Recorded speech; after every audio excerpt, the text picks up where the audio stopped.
Most hated car on the internet, right? People hate these cars. They don't like these cars. So much trash gets talked about when it comes to a Charger and Challenger, right? The owners, the car themselves, all that type of stuff, right? So is the hate for this car, is the hate for the owners, is it justified? Is it legit reasons to hate this car and hate the owners? Let's go ahead and take a ride here. Let's talk about it. But first, before we do that, we go and get all the cold start in the garage here with it open, because some of y'all be saying like we're starting the car with it closed. But let's go get that quick cold start here, go for a ride. Golly. That kind of scared me a little bit, I ain't gonna lie. Go ahead, hop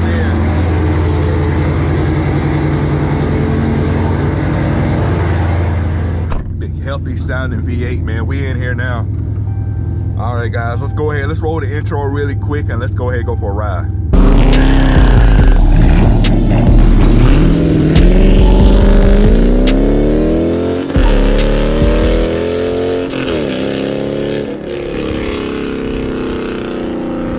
Now, of course, before we pull off, we got to go ahead and put the car in the proper driving mode. Proper driving mode, we track mode only. All right, we're on the road. We got to do that one thing. We got to get that.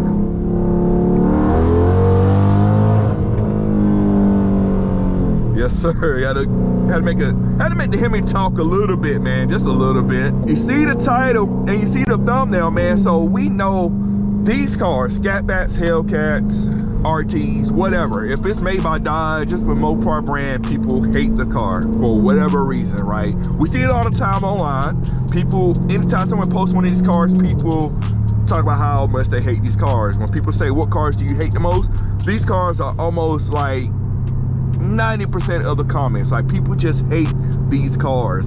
Yeah, some of these car groups, these Facebook groups with cars and stuff like that, people talk about how they hate these cars, they hate the owners for various reasons, right? But my thing is this though, is the hate that the cars and the owners get, is it justified, right? Is it legit hate, or people are just trying to, you know, find things to hate about this car to join in on the cult of people that hate these cars? This is something I hear about these cars, right? One reason that people hate these cars is because of the fact that everyone has these cars. Like, oh, they're everyday traffic. Everyone has those cars. There's nothing special about the car. I'm sick of seeing them, things of that nature and whatnot. Now, that's I don't know. To me, that's a personal preference, right?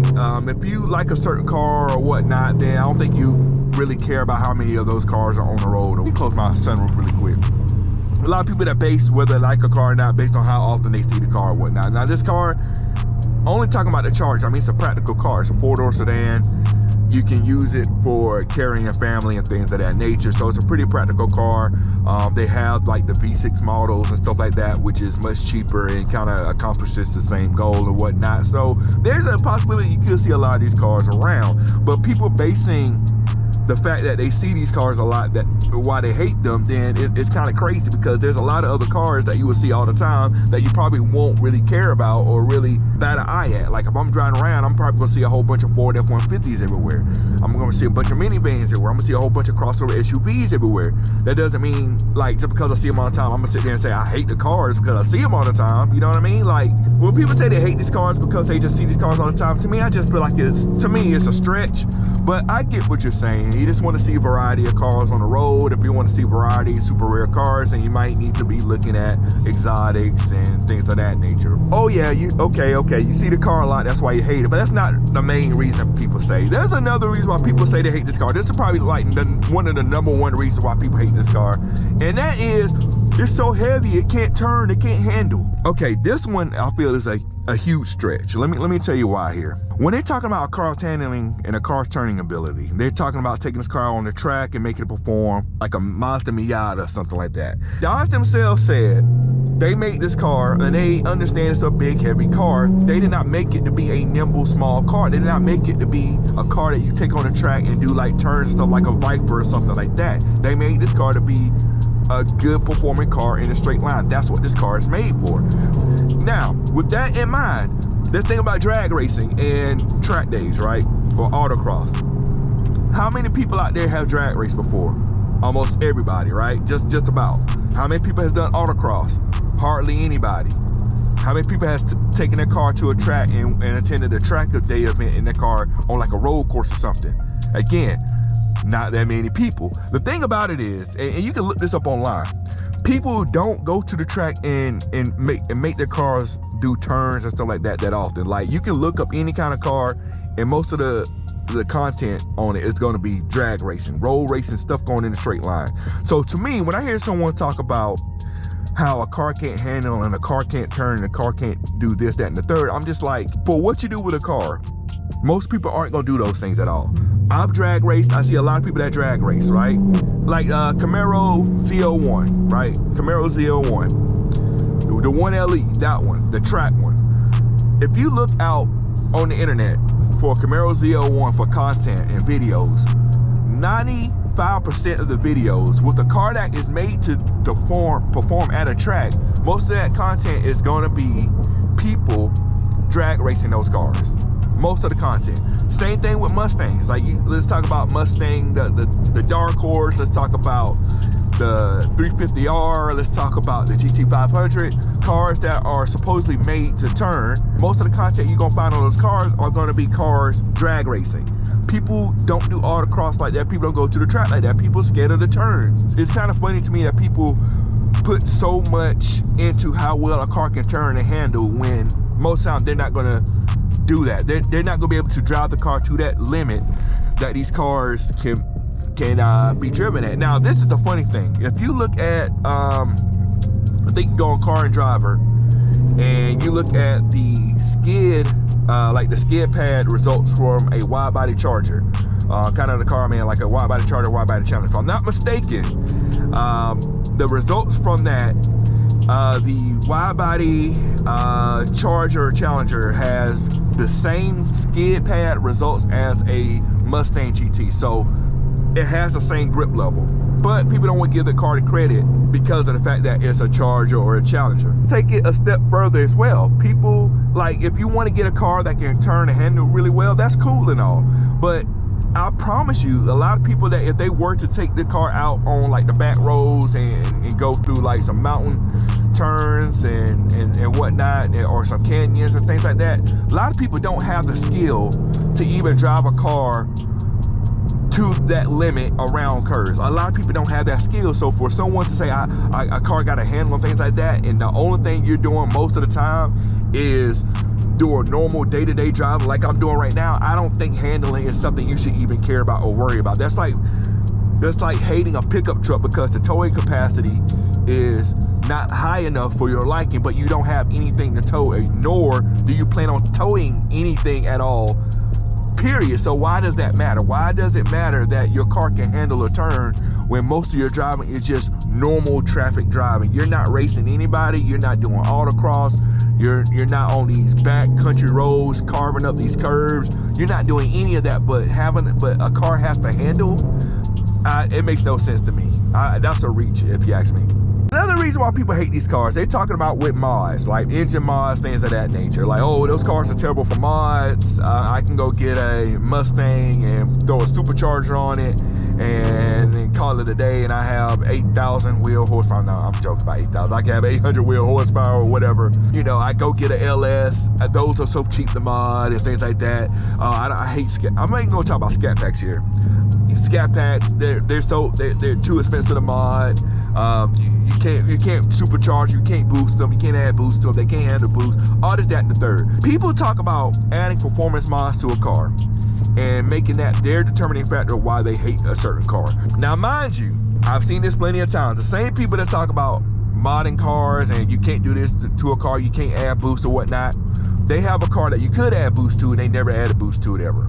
They have a Mustang sitting at home, they never supercharged it, they never do turbos on it, they never did any of that. But now, to fall into the hate that this car gets, they all of a sudden this car can't handle mods, so they don't want the car at that point, which to me, it doesn't make sense, right? That's where you draw the line, right? This car can't take mods, you don't like it. Even though you have a car that can take mods and you haven't done any of those things to it.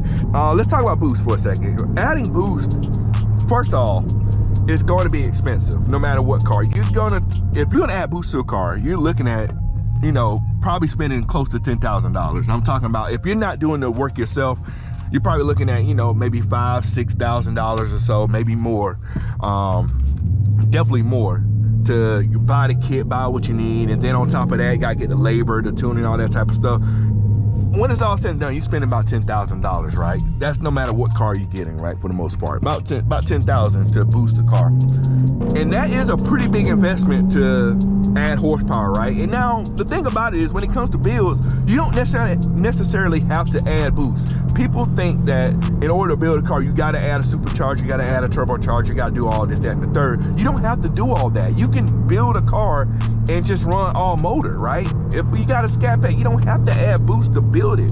You can do some headers, cam, heads, intake, stuff like that, like stroker kit, things like that. You can add horsepower to this car without adding boost, man. People used to, I mean, I say people used to, people still do. You can do a good, solid, naturally aspirated build on your car. You don't have to add boost. All of a sudden today, everyone feels like you have to add boost to build a car. Like, you don't have to do that. Now, another reason why people hate these Dodges, these Mopars, Hellcats and Scat Packs and stuff like that is for this following reason right here. This is my Dodge Charger Scat Pack wide body. It's big, it's loud, it's bright red. It simply grabs attention no matter where I go. Unfortunately, I bought a car that is 60 times more likely to be stolen than any other car on the road. With the long list of mods and things I bought for this car, one of the first things I installed on my car was this. CarLock, the world's best GPS tracker and alert system. With CarLock, you will be able to live track your car with the GPS from your phone. Also, get alerts sent directly to your phone if anything is going on with your car, such as vibrations, engine starting, the car moving when it shouldn't be moving, or if there's a loss of power, your CarLock will get an alert for that as well. Be sure to get your CarLock. Use my link down in the description below and these discount codes to get a 10% discount on your CarLock purchase, as well as a 14-day free trial of the CarLock service as well. Let's get into the video.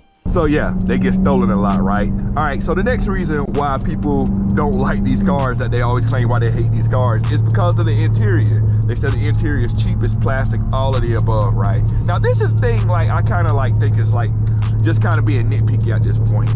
As you can tell, if you look right here to the steering wheel, this is a Dodge.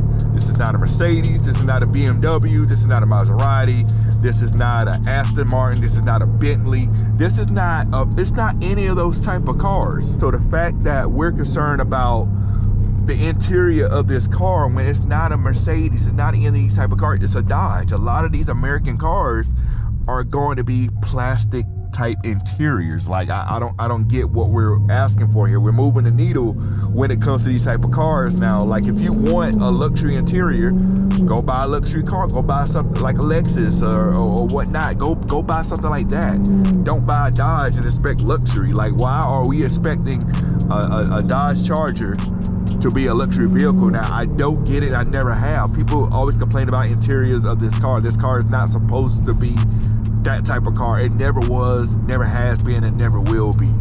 Like I said, if you want nice interior, go get a luxury car, go get a luxury brand car.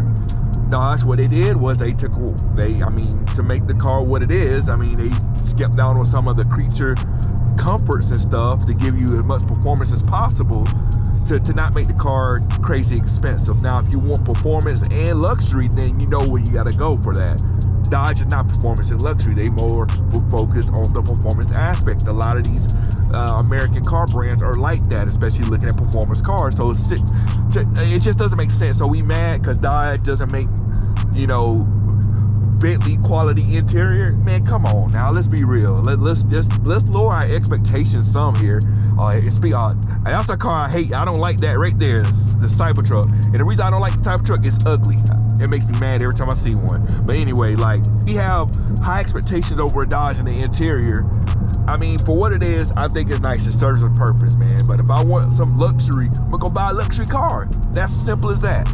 A lot of reasons why I hear why people hate these cars, right? And like I said, some of it's justified, some is not really justified. But I will say this, all that stuff I've been saying about people hate these cars and things like that, all that stuff is on the internet, man. All that stuff is on the internet. In real life, in my experience with having a Mopar for the last, since what, 2015, I haven't experienced any of that hate in person. People don't come to my face and say your car is slow, your interior is terrible, it's everyday traffic. All the hate I get for this car and other owners get are solely on the internet. I've been to countless car shows, car meets, Cars Coffee, you name it, I've been there, and people do not say those type of things in person. And that really just goes to show you that if you give someone some internet and the keyboard, they'll pop off and say whatever they want to say about these cars, right? In person, it's all love. I'm driving around, I get people pulling their phones out, take a picture, take a video. People give me the thumbs up, telling me how they love the car, how it sounds and all that type of stuff. But on the internet is where people all of a sudden, they hate these cars. Everything about the car they don't like and everything, this, that, and the third. So y'all keep that in mind. If you made it this far in the video, make sure you subscribe to your channel. We do a lot of car related things on this channel, and make sure you lock in and be a part of all that what we got going on. We will catch you on the next video. We are out. Cut it.